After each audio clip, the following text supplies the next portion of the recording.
ഒരേ തൂവൽ പക്ഷികൾ എന്ന് കേട്ടിട്ടില്ലേ? BJP നേതാക്കളെല്ലാം ഒരേ തൂവൽ പക്ഷികൾ തന്നെയാണ്.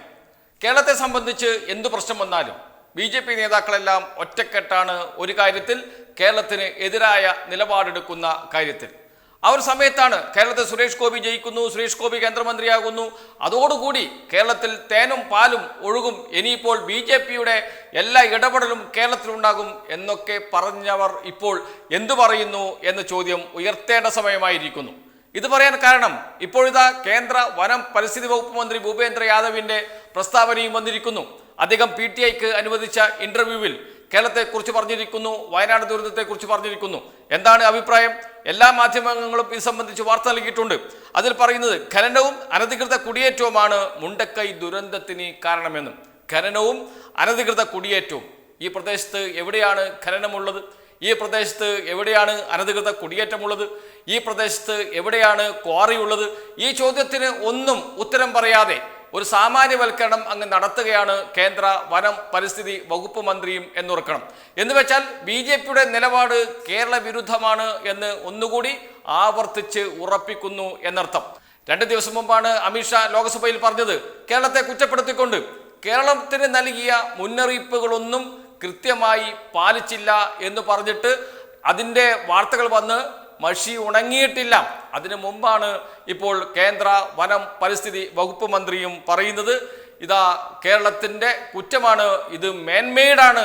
അതാണ് BJP നേതാക്കളെല്ലാം ആവർത്തിച്ച് പറയുന്നതാണ്, ഇത് മേൻമെയ്ഡാണ്. അതും കൂടി കഴിഞ്ഞ് BJP നേതാക്കൾ പറയുന്ന മറ്റൊരു വാചകമുണ്ട്, ഇത് കമ്മ്യൂണിസ്റ്റ് കോൺഗ്രസ് സർക്കാരുകൾ കേരളത്തിൽ ഉണ്ടാക്കിയ മേൻമെയ്ഡ് ദുരന്തമാണ് എന്നാണ് BJP നേതാക്കൾ ആവർത്തിച്ച് പറഞ്ഞുകൊണ്ടിരിക്കുന്നത്. കേന്ദ്ര വനം പരിസ്ഥിതി വകുപ്പ് മന്ത്രി പറയുന്നത് ഇങ്ങനെയാണ്, വയനാട് ഉരുൾപൊട്ടലിൽ സംസ്ഥാന സർക്കാരിനെ കുറ്റപ്പെടുത്തി കേന്ദ്ര വനം പരിസ്ഥിതി മന്ത്രി ഭൂപേന്ദ്ര യാദവ്. ദുരന്തത്തിന് കാരണം ഖനനവും അനധികൃത കുടിയേറ്റവുമാണെന്ന് മന്ത്രി ആരോപിച്ചു. കേന്ദ്രം നിയോഗിച്ച കമ്മിറ്റിയെ അവഗണിക്കരുത്, സംസ്ഥാന നിർദ്ദേശങ്ങൾ സമർപ്പിക്കണമെന്നും ഭൂപേന്ദ്ര യാദവ് പറഞ്ഞു. അനധികൃത മനുഷ്യവാസത്തിന് പ്രാദേശിക രാഷ്ട്രീയക്കാർ നിയമവിരുദ്ധമായ സംരക്ഷണം നൽകുകയാണെന്ന് മന്ത്രി പറഞ്ഞു. ടൂറിസത്തിന്റെ പേരിൽ അവർ ശരിയായ സോണുകൾ പോലും ഉണ്ടാക്കിയിട്ടില്ല. അവർ ഈ പ്രദേശത്ത് കയ്യേറ്റത്തിന് അനുമതി നൽകി. വളരെ ദുർബലമായ പ്രദേശമാണിത്.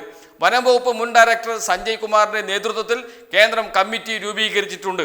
അവർ കേരള സർക്കാരുമായി ബന്ധപ്പെട്ടിരുന്നു. ഇത് സംസ്ഥാന സർക്കാരിൻ്റെ ഭാഗത്ത് നിന്ന് വന്ന വീഴ്ച ആണെന്നാണ് ഞങ്ങൾ മനസ്സിലാക്കുന്നത്. പറയുന്നത് കേന്ദ്ര വനം വകുപ്പ് മന്ത്രിയാണ്, പരിസ്ഥിതി വകുപ്പ് മന്ത്രിയാണ്. അദ്ദേഹം ഇങ്ങനെ പറഞ്ഞു കഴിഞ്ഞാൽ പിന്നെ എന്ത് സഹായമാണ് അവിടെ നിന്നും കേരളത്തിന് ലഭിക്കുക? നമ്മളിപ്പോൾ ദേശീയ ദുരന്തമായി പ്രഖ്യാപിക്കണമെന്ന് നിരന്തരം ആവശ്യപ്പെട്ടുകൊണ്ടിരിക്കുകയാണ്. കേരളത്തിൽ നിന്നുള്ള MP-മാർ ആവശ്യപ്പെടുന്നു, കേരളത്തിൽ നിന്നുള്ള മന്ത്രിമാർ ആവശ്യപ്പെടുന്നു, മുഖ്യമന്ത്രി ആവശ്യപ്പെടുന്നു, പ്രതിപക്ഷ നേതാവ് ആവശ്യപ്പെടുന്നു, കേരളം ഒറ്റക്കെട്ടായി ആവശ്യപ്പെടുന്നു.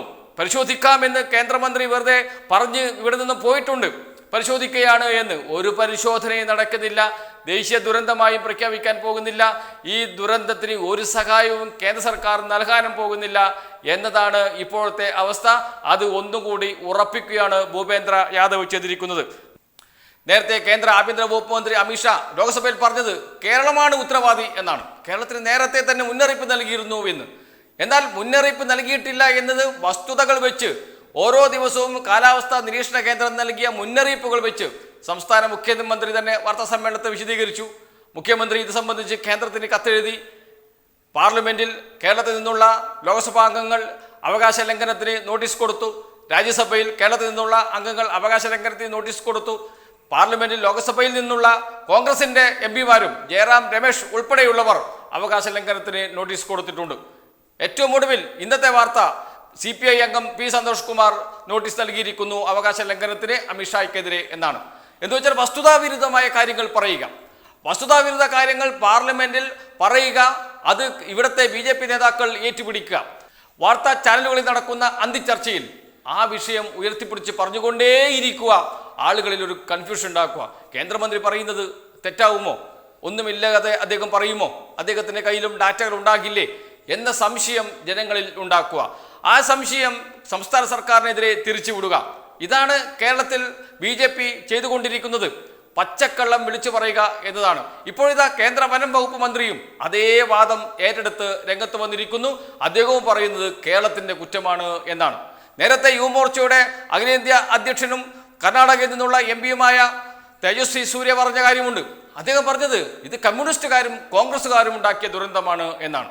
കമ്മ്യൂണിസ്റ്റുകാരും കോൺഗ്രസ്സുകാരുമാണ് ഈ ദുരന്തത്തിന് ഉത്തരവാദി, ഇത് മാൻമെയ്ഡ് ദുരന്തമാണ് എന്ന് പറയുകയാണ് ചെയ്തത് തേജസ്വി സൂര്യ. അദ്ദേഹം ഒന്നുകൂടി കടത്തി പറഞ്ഞു. അദ്ദേഹം പറഞ്ഞു കർണാടക സർക്കാർ 100 വീടുകൾ വെച്ച് നൽകാമെന്ന് പറഞ്ഞിട്ടുണ്ട്, അത് നൽകരുത് എന്നുകൂടി പറഞ്ഞിരിക്കുന്നു. ദുരന്തം നടന്നു, ദുരന്തത്തിൽ നിരവധി പേർ മരിച്ചു, നിരവധി പേർ തെരുവാധാരമായി. അവരെ സംരക്ഷിക്കാൻ, പുനരധിവസിപ്പിക്കാൻ ഇന്ത്യയിലെ ജനങ്ങൾ ഒന്നാകെ നിൽക്കുമ്പോൾ, ലോകത്തെ ജനങ്ങൾ കേരളത്തോട് അനുഭാവം കാട്ടി രംഗത്ത് വരുമ്പോൾ, കേരളത്തിലെ ജനത ഒറ്റക്കെട്ടായി നിൽക്കുമ്പോൾ കർണാടക സർക്കാർ 100 വീട് നൽകാമെന്ന് പ്രഖ്യാപിക്കുന്നു. മുഖ്യമന്ത്രി തന്നെ പ്രഖ്യാപിക്കുന്നു. കേരളത്തിലെ മുഖ്യമന്ത്രി പിണറായി വിജയൻ കർണാടക മുഖ്യമന്ത്രി സിദ്ധാരാമയ്യയെ വിളിച്ചിട്ട് അഭിനന്ദനം അറിയിക്കുന്നു, ആ സഹായം നൽകിയതിന് നന്ദി അറിയിക്കുന്നു. അങ്ങനെ കാര്യങ്ങൾ ഭംഗിയായി മുന്നോട്ട് പോകുമ്പോഴാണ് കർണാടകത്തിലെ BJP നേതൃത്വം പറയുന്നത് വീട് നൽകരുത് എന്ന്. ഇതാണ് പറഞ്ഞത്, ഇവരെല്ലാം ഒരേ തൂവൽ പക്ഷികളാണ് എന്ന് BJPയുടെ അഖിലേന്ത്യാ അധ്യക്ഷനും മന്ത്രിസഭയിലെ നമ്പർ 2 അമിത്ഷാ പറയുന്നു. കേന്ദ്ര വനം പരിസ്ഥിതി വകുപ്പ് മന്ത്രി പറയുന്നു. യുവമോർച്ചയുടെ അഖിലേന്ത്യാ അധ്യക്ഷൻ പറയുന്നു. എല്ലാവരും പറയുന്നത് സംസ്ഥാനത്തിന് എതിരെ സംസ്ഥാനത്തിൻ്റെ കുറ്റമാണ് എന്ന്, സംസ്ഥാനത്തിൻ്റെ ഭരണവീഴ്ചയാണ് എന്ന്. ഇതാണ് ഇപ്പോഴത്തെ വാദം. പിന്നെ എങ്ങനെയാണ് കേന്ദ്രത്തിൽ നിന്ന് സഹായം കിട്ടുമെന്ന് പ്രതീക്ഷിക്കുക? കേന്ദ്രം എന്ത് തരുമെന്നാണ് നമ്മൾ വിശ്വസിച്ച് ഇവിടെ നിൽക്കേണ്ടത്? ഒന്നും ലഭിക്കില്ല. കേന്ദ്രമന്ത്രി കേരളത്തിൽ നിന്നുള്ള MP സുരേഷ് ഗോപി പറഞ്ഞത് ദേശീയ ദുരന്തമായി പ്രഖ്യാപിക്കുന്നതിൻ്റെ നിയമവശം പരിശോധിക്കുകയാണ് എന്നാണ്. അദ്ദേഹത്തിന് അവിടെ വലിയ സ്വാധീനമൊന്നുമുണ്ട് തോന്നുന്നില്ല. അവിടെ നടക്കുന്നത് എന്താണ് എന്ന് പോലും അദ്ദേഹത്തിന് അറിയില്ല. അദ്ദേഹം ഇപ്പോഴും സ്വപ്ന ലോകത്താണ് എന്ന് വേണം കരുതാൻ. അദ്ദേഹം ജയിച്ചപ്പോൾ പറഞ്ഞ കാര്യങ്ങൾ നമ്മുടെ മുന്നിലുണ്ട്, അദ്ദേഹം മന്ത്രിയായതിനു ശേഷം പറഞ്ഞ കാര്യങ്ങൾ നമ്മുടെ മുന്നിലുണ്ട്. അതൊന്നും നടക്കില്ല എന്ന് ഇപ്പോൾ ബോധ്യമായിരിക്കുന്നു. കേരളം ഒരു ദുരന്തത്തിന് മുന്നിൽ പകച്ചു നിൽക്കുമ്പോൾ ഒരു കൈ സഹായം നൽകാൻ തയ്യാറാകാതിരിക്കുക എന്നത് കേന്ദ്ര സർക്കാർ കേരളത്തോട് കാണിക്കുന്ന ഏറ്റവും വലിയ അവഗണനയാണ് എന്ന കാര്യം സംശയമില്ല. കേരളത്തിലെ BJP നേതൃത്വമെങ്കിലും ഇക്കാര്യത്തിൽ ഇടപെടണം. ദേശീയ ദുരന്തമായി പ്രഖ്യാപിക്കില്ല എന്ന് കഴിഞ്ഞ ദിവസം തന്നെ V മുരളീധരൻ പ്രഖ്യാപിച്ചു കഴിഞ്ഞു. അദ്ദേഹം പഴയ നിയമങ്ങളും ചട്ടങ്ങളും ഒക്കെ ഉദ്ധരിച്ചാണ് പറഞ്ഞത് ദേശീയ ദുരന്തം എന്നൊന്നില്ല എന്ന്. അങ്ങനെ പറയുന്നത് ശരിയല്ല എന്ന്. ദേശീയ ദുരന്തം എന്നൊന്നില്ല, ചട്ടപ്രകാരം അങ്ങനെ ഒരു നിയമമില്ല. എന്നാലും കേരളത്തിന് സഹായം നൽകാൻ കഴിയുന്നതിന് അങ്ങേ അറ്റത്തേക്ക് ദുരന്ത നിവാരണ നിയമത്തിൻ്റെ വ്യവസ്ഥകൾ അനുസരിച്ചുകൊണ്ട് കേരളത്തെ ഒരു L3 ആയും ഈ ദുരന്തത്തെ ഒരു L3, അതാണ് ഈ ദുരന്ത നിവാരണ നിയമത്തിലെ കേന്ദ്രത്തിന് സഹായം ലഭിക്കാൻ ഇടയുള്ള ഏറ്റവും വലിയ ദുരന്തങ്ങൾക്ക് നൽകുന്ന പദവി, ആ L3 പദവി എങ്കിലും നൽകി ഈ ദുരന്തത്തെ ഒന്ന് സഹായിച്ചുകൂടെ, കേരളത്തെ ഒന്ന് സഹായിച്ചുകൂടെ? സഹായിക്കില്ല എന്ന് ഉറപ്പിച്ച് പറയുകയാണ് കേന്ദ്ര വനം വകുപ്പ് പരിസ്ഥിതി വകുപ്പ് മന്ത്രി കൂടിയായ ഭൂപേന്ദ്ര യാദവും. ഇതാണ് BJPയുടെ നിലപാട്. അതുകൊണ്ട് തന്നെയാണ് BJP നേതാക്കൾ ആവർത്തിച്ച് കേരളത്തിന് എതിരെ പ്രസ്താവനയുമായി വരുന്നത്. BJPയുടെ നിലപാടിന് അനുസരിച്ചുള്ള കാര്യങ്ങൾ തന്നെയാണ് BJP നേതാക്കളും പറഞ്ഞുകൊണ്ടിരിക്കുന്നത്. കേരളത്തിലെ BJP നേതാക്കളും അതേ നിലപാട് തന്നെയാണ് സ്വീകരിക്കുന്നത്. കാരണം കഴിഞ്ഞ ദിവസത്തെ V മുരളീധരൻ്റെ ഫേസ്ബുക്ക് പോസ്റ്റ് കൂടി വായിച്ചാൽ നമുക്ക് അക്കാര്യം മനസ്സിലാകും. അമിത്ഷാ മുതൽ K സുരേന്ദ്രൻ വരെ V മുരളീധരൻ വരെ ഒരേ നിലപാട് തന്നെയാണ് ഇപ്പോൾ കാര്യങ്ങൾ മുന്നോട്ട് പോകുന്നത്. അതുകൊണ്ട് ഒന്നും പ്രതീക്ഷിക്കേണ്ട, നമ്മൾ മാത്രമേയുള്ളൂ എന്ന വിശ്വാസത്തിൽ മുന്നോട്ട് പോകുക എന്നത് മാത്രമാണ് മലയാളികൾക്ക് മുന്നിലുള്ള വഴി.